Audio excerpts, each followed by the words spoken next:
Muy buenas noches, el placer enorme de compartir un nuevo Hablemos Claro, y en esta oportunidad, como lo hemos anunciado, está con nosotros el doctor Fernando Santomil, presidente de la Fundación Médica Mar del Plata, bueno, referente obviamente del Hospital Privado de Comunidad. Bueno, con mucho trabajo, Fernando, buenas noches. Bueno, buenas noches.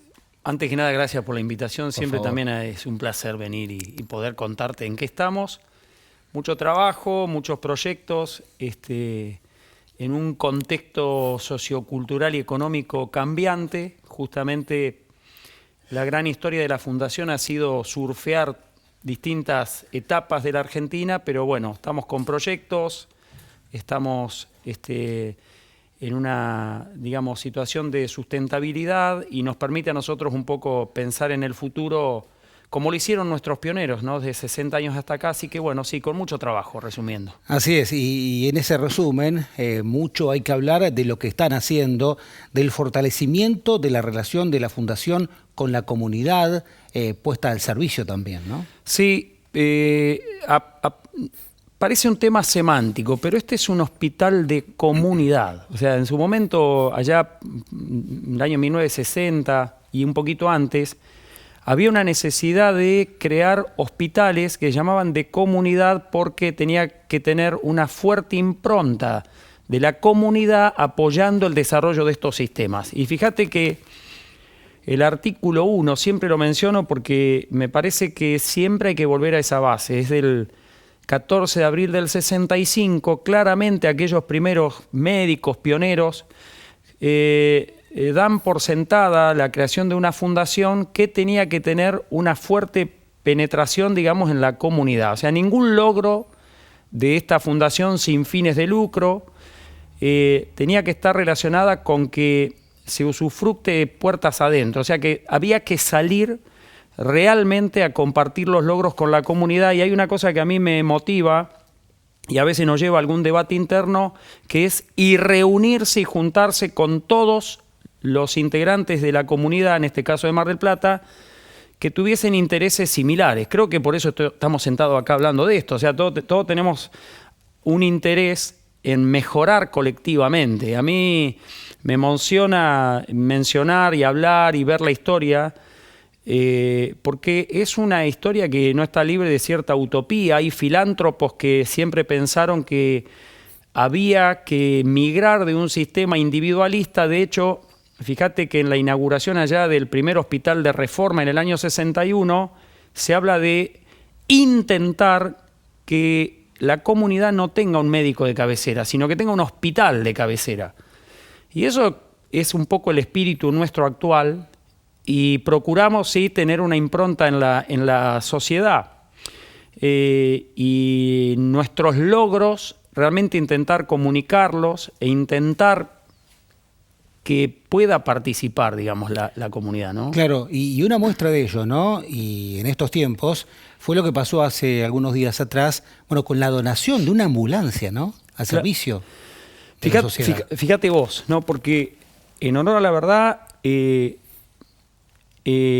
nosotros logramos, después de muchos años de trabajo, el equipo de neurología, ya por el año 2020, 1999, el doctor Pablo Ioli, actual jefe del servicio y actual presidente de la Sociedad Argentina de Neurología, en esta patología que es la segunda causa de muerte o tercera en Argentina, que es el ACV, con todas las distintas formas de describirlo, ACV, ataque cerebral, hemiplegia, bueno, en fin, empiezan a evaluar ellos que hay una ventana para que si el paciente llega rápidamente a la consulta, o el paciente puede evitar la muerte o evitar, digamos, de alguna manera las consecuencias o las secuelas de esto. Eso empieza en el año 99. Después, con un tratamiento médico. Después se empiezan a incorporar otros profesionales, terapistas, como el equipo del doctor Mariano Esperati, María Eugenia González, en una mirada especial en estos pacientes, y finalmente se suman jóvenes profesionales que son neurointervencionistas. Vale decir, si uno tiene un accidente cerebrovascular por un trombo, bueno, hay gente que puede cateterizar, canular una arteria carotidia, llegar, destapar, poner un stent, y en un 30% de los casos lograr esto que realmente es emocionante, empiezan a pensar ellos en que estaban dadas las condiciones hospitalarias para ver si se podía acreditar ya por una sociedad internacional y procurar ser un centro avanzado. Ellos lo logran y me consta después de muchas evaluaciones de esta sociedad internacional, donde, por ejemplo, cronometraban el tiempo de la llegada de una ambulancia, la entrada del paciente a la sala de urgencia, al shock room y de ahí al tiempo hasta una aguja. Eso tiene que transcurrir en un tiempo muy acotado para lograr esto. Claro, a contrarreloj, te salva la vida literalmente, ¿no? Y esto habla de la sincronización de los equipos, desde la gente del SAME hasta nuestro cirujano en un angiógrafo, pero eso es de los proyectos lindos que nos gusta tener, digamos, ese tipo de desafíos. Cuando logra el hospital acreditar, después de múltiples evaluaciones, la Secretaría de Salud se hace eco, esto que te digo, de hablar con la comunidad de los logros, se hace eco y a nosotros un acto muy importante, que es en salud, más allá de la política, porque nosotros tenemos que intentar tener políticas en salud que sean transversales a cualquier gobierno, no importa, en eso tenemos que madurar, o sea, intentar eso, y logra la Secretaría de Salud emitir una resolución donde hay una intención de declarar a General Pueyrredón un municipio cardio-neuroprotegido. Bueno, otro desafío. Y vuelta a este tema a 60 años atrás. Bueno, este logro institucional, ¿cómo lo compartimos? Entonces se empieza a pensar en una red de colaboración para que distintos efectores de salud en Mar del Plata, digamos, el polo industrial, ya hablando con Terry, con el parque industrial, antes con Alberto Chevalier, las universidades, Alacino, MENA, la Unidad Tecnológica Nacional, la Universidad Tecnológica Nacional, el puerto y distintos efectores, intentar tener líderes en el, digamos, diagnóstico precoz de estos síntomas. Entonces, otro nuevo desafío, a ver cómo lográbamos articular. Y nos pareció a nosotros interesante generar no nuestra propia ambulancia, sino donar una ambulancia para que, de nuevo, esta buena noticia la puedan de alguna manera llegar a más gente, digamos, la oportunidad. Digamos, esto de, digamos, no la salud como derecho y no como oportunidad. Entonces, ahí aparece que la ambulancia va a trascender los muros exactamente de la fundación. Claro, es vital, importantísimo lo que decís, porque ese es el verdadero sentido, ¿no?, de lo que están haciendo, y por supuesto reflejar ese trabajo, no solamente en la donación de la ambulancia, sino en todo esto que es clave, la cantidad de muertes que se registran por accidentes cerebrovasculares. Pero hacemos una breve pausa, un cortecito, y después damos todos los detalles. Pero por así supuesto, desarrollamos el tema como se lo merece. ¿Dale? Muchas gracias. Bien, Fernando.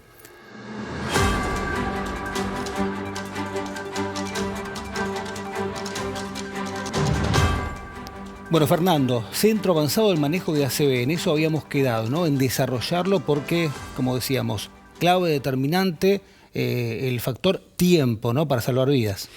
Y sí, el eslogan justamente que yo creo que se entiende bien del doctor Ioli y de todo el equipo es tiempo es cerebro. Es impresionante la cantidad de neuronas que quedan inhabilitadas con una ACV, con una hemiplegia. Y ahí en el cerebro están los sentimientos, los recuerdos, las vivencias, y las secuelas son importantes. Y esto de tiempo es cerebro es que si nosotros, como claramente esta red de colaboración, ellos nos instruyen de detectar precozmente estos síntomas, una cefalea atípica, un desorden en el habla, un desorden de atención, cierta dificultad en mover alguna parte del cuerpo, algún desorden en la mirada, al pestañear, al detectar alguno de estos síntomas precoces, lo que está detectando es que el cerebro de alguna manera está abrumado, algo está pasando. Y si perdemos neuronas, que se pierden miles de millones por minuto, el tiempo es cerebro, porque en la medida que se detecta precozmente o esta ambulancia u otras llegan al lugar donde evidentemente, y hay un gente, un call center entrenado para detectar e interrogar, y llega rápido a algún centro efector en salud, que no necesariamente tiene que ser, digamos, el hospital privado, pero si se arma una red de colaboración, vamos a poder poner a los pacientes en esa ventana tan útil que es una ventana en tiempo. O sea, como todo en la vida, ¿no? A ver, un partido de fútbol dura 90 minutos, no dura 1 hora 10. Acá lo mismo, si uno llega a una guardia en 1 hora, 2 horas, no es lo mismo que llegue en 6 horas, porque la rehabilitación, de alguna manera, puede ser distinta o las oportunidades. Ahora, este centro avanzado, ¿no? ¿Trabaja solamente en las urgencias o en esos síntomas, ¿no?, que precozmente te pueden advertir acerca de una situación de estas características? Está preparado el equipo para trabajar en las urgencias, y la red que se está organizando, no solamente con el municipio, sino también con Gustavo Méndez del Centro Médico, con el director de Liga, con el JUSEI. Estamos armando una red de colaboración que yo lo veo importante para Mar del Plata en relación a una oportunidad de hacer algo, tener un desarrollo colectivo. Fíjate vos qué interesante. Hay un filósofo moderno, Roman Snarik, que habla de el compromiso ético con el futuro y que nosotros tenemos que ser buenos antepasados y que hay una construcción, pensamiento catedral, que es como los arquitectos de las catedrales, animarse a hacer una etapa sin verla terminada. Una catedral, 400 años, ¿no? Estamos hablando de eso. A ver si nos animamos a este pensamiento catedral que traspase los muros de una organización. Y yo celebro, por otro día en la entrega de la ambulancia estuvo Gustavo Méndez, presidente del Centro Médico, y nosotros levantamos el teléfono y nos hablamos. O está pasando algo muy interesante, que es que otros colegas, directores de otras instituciones de Mar del Plata, cuando tienen en una terapia estos pacientes, levantan el teléfono, nos llaman, puede ir a este centro de avanzada y volver a las terapias de su lugar de base. O sea, a mí me parece que estamos viviendo una oportunidad que es intentar, digamos, ofrecerle a Mar del Plata estas respuestas más colectivas, más abarcativas. Creo que todos los que tenemos tu edad o la mía comprendemos ya los sistemas de salud, comprendemos Argentina, los cambios socioculturales y económicos, pero bueno, nos tenemos que animar a estos pensamientos catedrales y probablemente el fruto total suceda más adelante con otro gobierno, no sé, con otro intendente, con otro presidente de la fundación, pero tenemos que dejar en claro esto, que debiésemos poder mejorar y disminuir, por ejemplo, la mortalidad y las secuelas de la ACV, en general Pueyrredón, que no es menor, digamos. La verdad es que es un gusto escucharte, un placer enorme, porque de lo que hablas es políticas en salud, ¿no? Sí. Que obviamente trasciendan gobiernos, trasciendan nombres. Hoy vos presidís la Fundación Médica, sos referente del HPC, mañana será otro. Será otro. Pero lo importante es lo que queda, ¿no? Y hablaste de estos 60 años, y hablaste de construir permanentemente, y de eso se trata, porque si no... Cuando uno analiza los hitos de esta fundación, y el hospital tiene, fíjate qué curiosidad, el hospital tiene 54 años, pero la fundación tiene 60. Vos decís, ¿qué hicieron estos? En el medio 6 años, con una idea que había que cristalizarla. Es el pensamiento catedral, porque solamente es esto del valor de la idea. Había 6, 7 pioneros que creían que podía haber otro modelo en salud. Es lo más parecido a lo que se ve hoy en la fundación. El modelo era un modelo donde se debiese desarrollar dentro de una institución distintos logros, pero tenían que crear una ideología para lograr construir un hospital, o sea, para que existiese el centro finalmente efector. Y así nace el 30 de mayo del 71 el hospital, pero la fundación nace el 14 de abril del 65. A mí siempre me motiva pensar 6 años cómo se va desarrollando la idea. Y una fundación no solamente obviamente integrada por médicos, sino por referentes de la sociedad. Fíjate qué interesante, porque esto de hospital de comunidad, la fundación está integrada por una asamblea de 250 fundadores. 50 son médicos pero 200 son no médicos. Hay un mensaje ahí también. ¿Quién da explicaciones a quién? ¿Cómo hacemos este proyecto colectivo? Y a mí que hoy me emociona porque el consejo está formado por civiles. Hay historias increíbles de compartir en la casa un domingo, de hipotecar la casa por un hospital. La mitad de la familia lo entendía, la otra mitad no. ¿Cómo se fueron sumando los fundadores? Solamente con la idea, como nos pasa a todos, de garantizar para nuestras familias la salud. Todos sabemos que uno puede tener de todo un poco, pero si alguien te diese alguna garantía en salud, eso es ese proyecto de esta gente. A mí que me toca en lo cotidiano compartir con hijos de los primeros fundadores, tengo charlas muy gratificantes con Estati, Areta, Ana González Esquivel, Joay, Recaute, me toca a mí compartir con ellos. Lo más importante de todo esto es volver a esa mesa de domingo a ver qué pensaban. ¿Por qué se hipotecaba una casa? ¿Por qué el dueño de una mueblería era fundador y ponía recursos en algo que en el año 68 era cimientos? Cimientos. Y también, como todo, algo disruptivo, porque la historia de estas instituciones también son disruptivas. Esto de Ortega y Gasset, del hombre y su contexto, habría que ver. Mar del Plata en el año 71 tenía 220.000 habitantes, qué sé yo.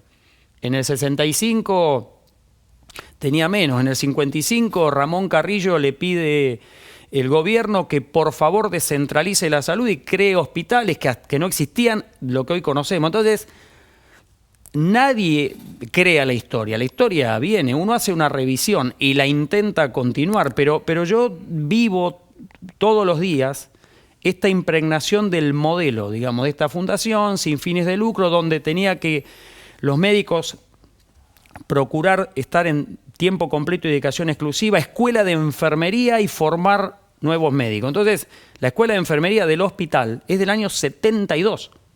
71, pero el 72, siguiendo esos principios, gente muy comprometida con el futuro, ya se crea la escuela de enfermería. Y en el 73 aparece la CONAREME, Comisión Nacional de Residencias Médicas.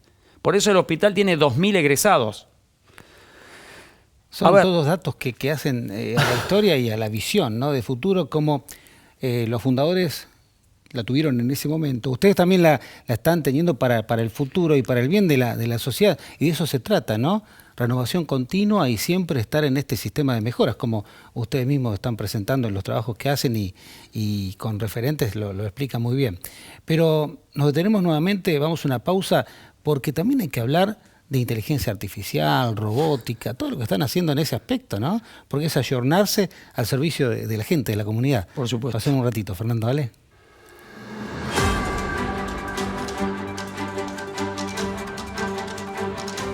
Seguimos en Hablemos Claro con Fernando Santomil y quedaron temas pendientes del anterior bloque, por supuesto, y ya lo desarrollamos, Fernando, porque dijimos, íbamos a hablar de inteligencia artificial, de robótica.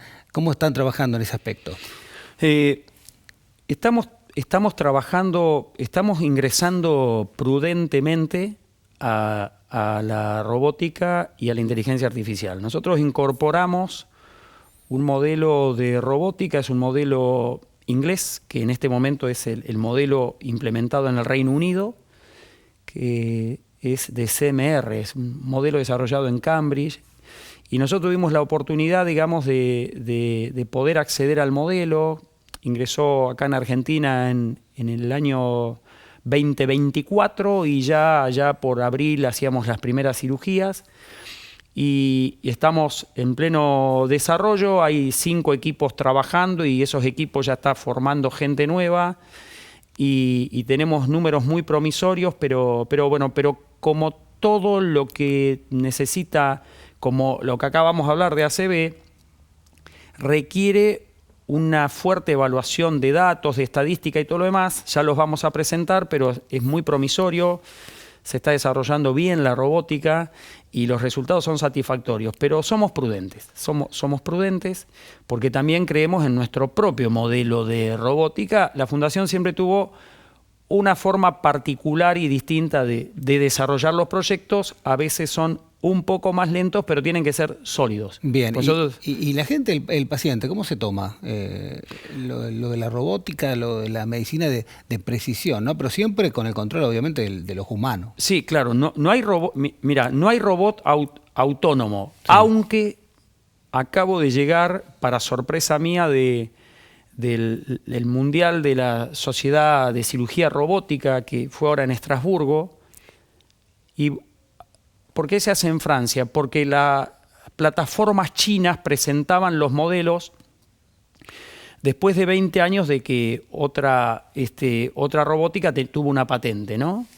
Y empiezan a presentar los modelos, y realmente la robótica es la tecnología que viene, y por supuesto el mundo es heterogéneo, o sea, el mundo no se mueve con una homogeneidad en la accesibilidad, eso está claro, pero Europa, América del Norte y ya muchos centros de Sudamérica, Asia, ni hablar, prácticamente la robótica empieza a reemplazar a la laparoscopía. Y hay, digamos, un conocimiento empieza a flotar colectivo de que la robótica trae precisión. Ahora, el robot es autónomo. Bueno, acaban de presentar, yo lo vi hace 15 días, una cirugía de vesícula totalmente programado el robot con inteligencia artificial. Eso es grandioso. Hoy en día, ¿no? Cuando uno de alguna manera se va a someter, lo menos que quiere es que sea invasivo el tratamiento. Por ahí esto es el extremo, quizás. Harari diría que nos están hackeando el cerebro. Claro, sí, bueno. ¿Qué quiero decir? Esta es la realidad. Esto está sucediendo. Y las plataformas hoy de robótica van a permitir que los cirujanos y las instituciones, cuando los costos se abaraten, incorporarlas. Y quiero que quede claro, se pueden incorporar a un valor similar o menor al de un resonador, al de un tomógrafo, porque también hay que eso hablarlo. Por supuesto que se están acomodando los valores, pero es la tecnología que viene. Si pudiésemos viajar en el tiempo, no me cabe duda que en el 2050 todo lo que conocemos hasta acá va a haber cambiado, y la robótica y el ecosistema robótico, nosotros no lo entendíamos, pero cuando íbamos a ver las plataformas de robot en el mundo, a ver cuál íbamos a incorporar, no nos hablaban del robot, hablaban de un ecosistema robótico que era realidad ampliada, 3D, HD, realidad virtual e inteligencia artificial. Y nosotros nos preguntábamos cómo lo íbamos a desarrollar, porque no teníamos nada de esas 5 ítems. Y bueno, efectivamente, al incorporar la robótica, tuvimos que entrar a expensas de nuestros ingenieros y toda nuestra infraestructura en el desarrollo de la realidad virtual. Y nosotros hoy, para los pacientes dolientes, para programas de algunos pacientes de medidas anticipadas de fin de vida o cirugías menores, ya usamos lentes de realidad virtual, en donde te pueden estar haciendo un plexo, una anestesia, y vos estar en un tour por el Nilo. Claro, sí, abstraído de toda esa situación. Mitiga el dolor. ¿Y cómo es la capacitación, ¿no? de la gente para adaptarse a esa nueva tecnología? O sea, bueno, profesional. Tal cual, nosotros ya creamos todo un departamento de inteligencia artificial, porque nosotros como tal, los sistemas, en un momento, voy a usar un término que se puede entender, los sistemas se colapsan de alguna manera, ¿no? Todo tiene un límite. Y nosotros nos encontró esta realidad de robótica y ecosistema, inteligencia artificial, realidad virtual en un buen momento, porque fue pionero el hospital. Uno de los hitos fue la historia clínica informatizada. Esa historia clínica informatizada, muchos de nuestros ingenieros y de la gente de desarrollo e infraestructura, la recopilación de datos, el hospital decidió tenerlas prácticamente en un solo lugar, en un solo servidor. Tiempo después, cuando aparece la inteligencia artificial, nosotros nos encontramos en una situación favorable, porque toda inteligencia artificial se nutre de datos acumulados, una gran Big Data. Entonces, en este momento nosotros estamos en tratativas con Hewlett Packard, Nvidia, Google, Huawei, porque estamos en condiciones de empezar a pensar en desarrollar nuestro propio idioma. Es interesante porque pocos lugares en el mundo tienen este desarrollo, y es interesante porque tampoco podemos elegir. Al tener la robótica, realidad virtual aumentada, la inteligencia artificial, no podemos decir eso no. Claro, todo eso lo contrario. No se puede negar, ¿no? No se puede negar. Es el futuro, pero también es hoy. Exactamente. Así que estamos en este momento trabajando, el doctor Malfante está trabajando fuertemente en mejora continua con recursos humanos. También hemos logrado de 5 años a esta parte ser una organización en salud que como Toyota trabaja en mejora continua y la capacitación permanente, y ahora se suma que todos estos grupos van a tener que colaborar a enseñarle a nuestra inteligencia artificial nuestro propio idioma. Así que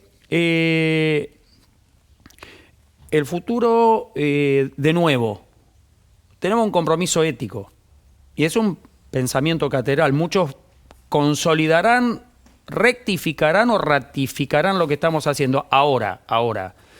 Yo creo que la historia de la humanidad es que ya no podemos negar que instituciones como la nuestra u otras estén en el desarrollo de estas tecnologías, porque es lo que está y es el futuro. Así es, Fernando. La verdad, un placer la charla, y lo que dijiste no hace más que ratificar también que el HPC está siempre a la vanguardia, porque de eso están dando muestras permanentemente en este espacio, en el noticiero, en Hablemos Claro Doc, ¿no? Con todo lo que están haciendo en esta verdadera ciudad de la salud, ¿no? Como la denominamos. Así que bueno, gracias por estar nuevamente. No, gracias a vos. Repito, nos une que nuestro estatuto dice que nos tenemos que reunir con gente como vos, que tenga las mismas inquietudes, en que nos vaya bien un poco a todos. Así que celebro, y será esta y otras charlas. Muchas gracias. Comuniquemos todo lo que están haciendo, porque es muy, muy importante. Por supuesto. Gracias, Fernando. Gracias a vos. Bueno, el placer enorme de haber pasado por un nuevo Hablemos Claro, así que hasta el otro viernes. Chao, chao.